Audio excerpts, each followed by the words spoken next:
Abu Umamah pernah mendengar Rasulullah sallallahu alaihi wasallam bersabda, sesungguhnya Allah memberi tugas pada malaikat maut untuk mencabut semua nyawa kecuali nyawa orang yang mati syahid di laut saja.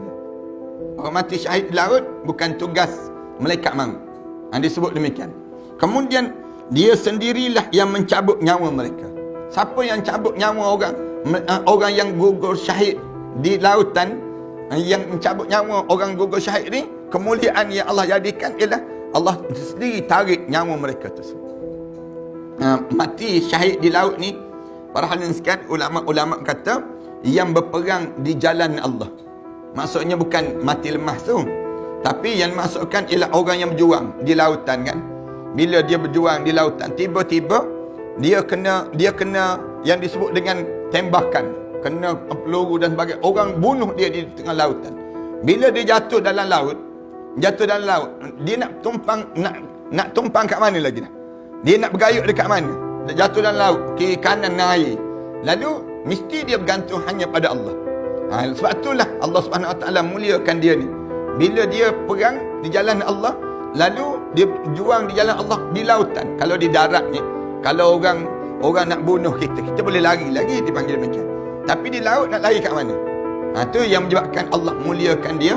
Allah jadikan bila mati Allah tak jadikan malaikat maut yang cabut nyawa dia. Tapi siapa yang cabut? Aku sendiri yang cabut nyawa dia. Ini kemuliaan yang Allah jadikan demikian. Sebab tu kita ni, dalam hidup kita ni biar ada cita-cita mati syahid. Biar ada cita-cita mati syahid. Rasulullah sebut, siapa yang ada cita-cita mati syahid, satu hari dia mati di atas katil. Dia mati atas katil, dia dapat pahala mati syahid. Itu kelebihan demikian. Pahala mati syahid ni kalau kita baca dalam kitab, untunglah. Apa untungnya? Dia tak ada sakarat. Orang yang mati syahid tak ada sakarat. Sakaratul maut ni tak ada. Nabi dan juga Rasul melalui saat sakarat. Tapi orang mati syahid tak ada. Kenapa tak ada? Kemuliaan yang Allah bagi pada dia kerana dia memikul agama.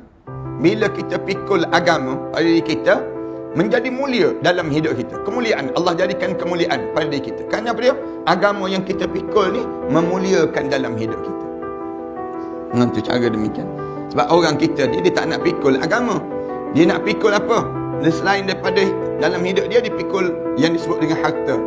Dia pikul apa dia? Dia pikul tahta. Dia pikul yang tu dalam hidup dia. Dia pikul rupa. Dia pikul yang ni yang dia pertahankan dalam hidup. Tiba-tiba ada orang yang dia memilih untuk memikul agama, mempertahankan agama. Dia tak kisah dalam hidup dia macam mana pun pada diri dia yang dilalui, dia mesti memikul agama.